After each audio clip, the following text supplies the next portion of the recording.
And we're back. We're wearing the same outfits because we're recording 2 videos in the same night. Let's in the go! same week. Yeah, work stuff and everything else. So we won't have time next week, so we're doing it all tonight. Yep. This one is going to be out. This one is going to be about mechanics. I can't speak. It's been a long day. So we're going to try to cover everything mechanically about this game that makes it different from other systems or how this system works on its own. Right off the top, let's talk about the dice mechanics because that's a big one for every game. This game is very much a pass-fail system. Yes. You've got a roll starting at 20, which is basically your epic success. It's your critical. It's your crit. You'll get the 2 times damage, kind of like you might be familiar with in regular D&D. No downside. You succeed extravagantly. Then 11 to 19 is also a success. Standard damage, and everything goes the way you want it to. This is where the damage ends. Everything below an 11, you deal no damage. But 6 to 10 is still a success, only you have to make a tough choice. It has drawbacks. Again, like he's saying, though, just to kind of touch, but you can succeed in stuff in this as well. So after that, we're moving on to basically what's the failures. 2 to 5 is basically you just didn't succeed. You failed at what you were attempting to do. There's a downside. So you don't get a choice. It just happens. Yeah. And then you've got your natural 1. Everybody knows what a nat 1 is. It's your critical failure. Critical fail. Things can break. Everything goes really bad. Yeah, everything goes belly up.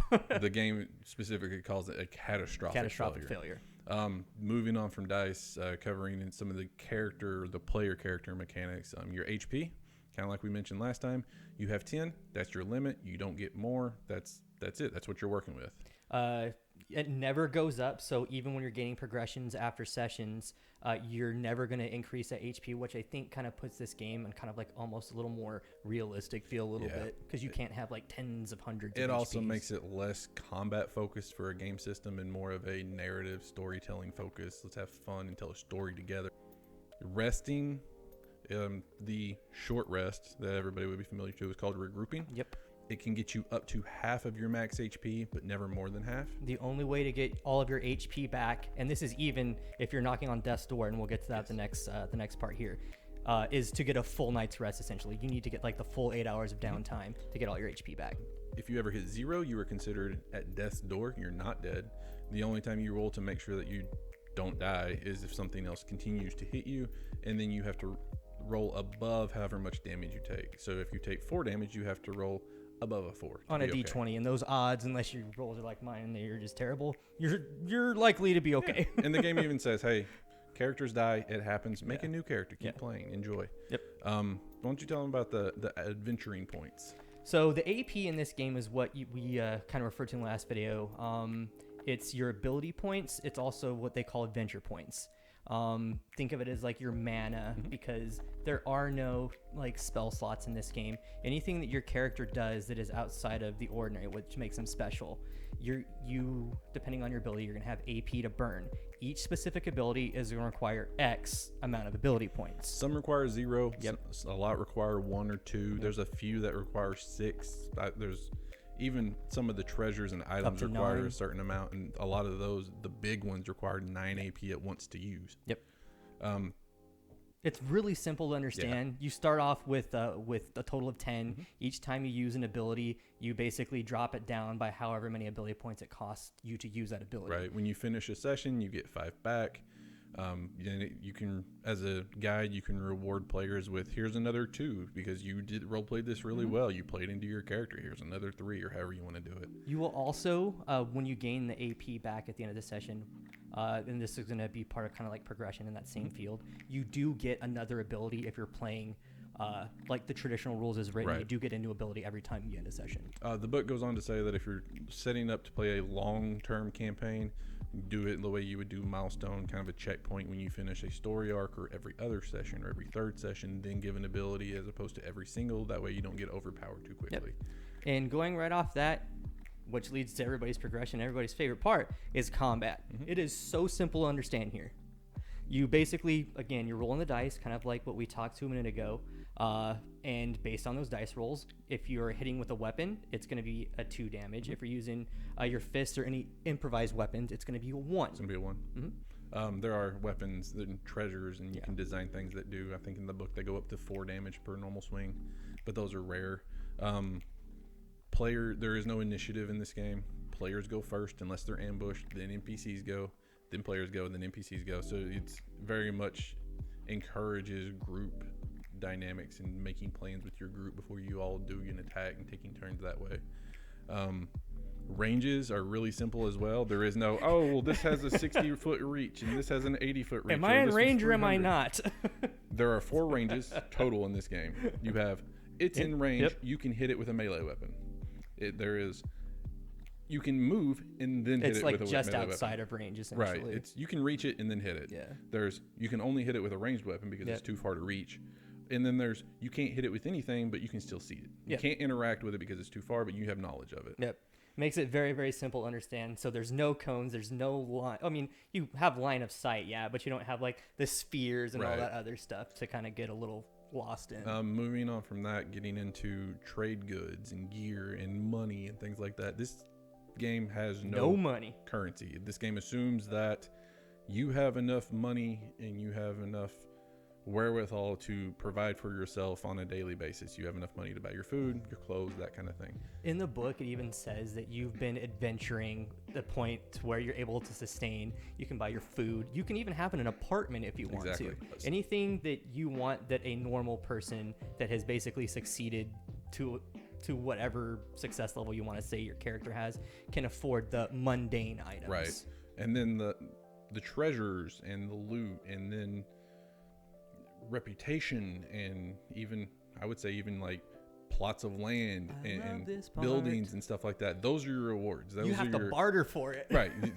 Somebody says, hey, I need this done for me, and they offer you something, and it's never money. Yep. Because they know, hey, you're an adventurer and you've been doing this long enough. You don't need money. How about I offer you an earldom? I need a favor. I give you my word. The IOU stuff. It's super, super cool because it's going to kind of leave you to this opportunity to where I want this super dope, I don't know, magical item this guy's got. Just like that, you now have a quest. Right. Oh, I have this fancy magical sword that's been in my family for generations and I need this done. You can have it if you'll do this for me. That's the way this works. Yeah. The rule of consent that we talked about before is a big mechanic. You can't interact with somebody else's character or somebody else's belongings or anything on anybody else's sheets unless you asking you to talk it over ahead of time. In a kind of like, I'm going to be a jerk manner. Like you can't, oh, you have a ring? I want that ring. Here, I'm going to sneak over and try to take it. Or I don't like what you did. I'm going to smack you upside the head. So that means like for people that are kind of familiar with bards and so on and stuff like that, you can't use what this game calls mesmerize, which is the same as charm, exactly, to try to manipulate other players into doing things that you might not want to do. Side note, shouldn't work anyway. They're your friends. Shouldn't work in D&D. And you should read the spells more carefully because charm doesn't work that way, but that's apparently that's what it says. It says they think of you as a friend. As a friend. And they already think of you as a friend, so it does literally nothing. Exactly. Except for afterwards they know that they know you're a dick. Exactly. Moving on from that and getting into the more of the meat and potatoes of the mechanics for characters. Each player has to choose a role. So within those roles, there's going to be a total of 8 that you're going to be able to pick from as a player. Each one of these 8 is going to have what you would kind of be familiar with in D&D, like a subclass. They call them sub-roles or learning paths. To start with, you start with 6 abilities. You can choose abilities from any of your roles' learning paths, and there is a progression bar where it will go from ability 1, ability 2, ability 3, and so on.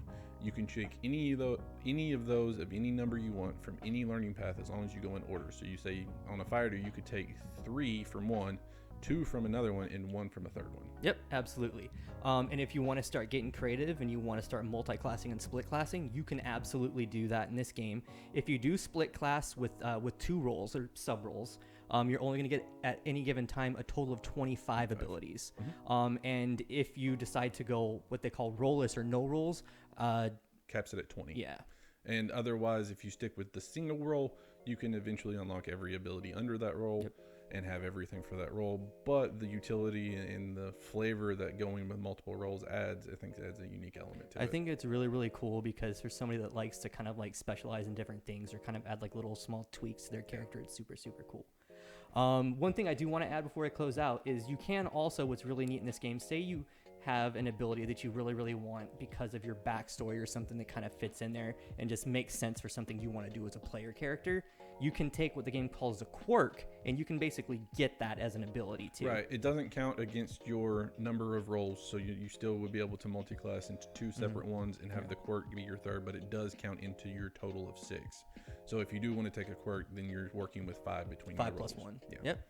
But that should be, if I'm not missing anything, all of the big mechanics and all of the how to play mechanics that this game has. They're super simple. It's very easy to understand. Again, this game is so welcoming to new players and even seasoned veterans alike. Moving forward, our next set of videos, probably for a few weeks, is going to be going over the roles and then all the learning paths within those, talking about the different abilities and really going in depth onto this stuff. Yep.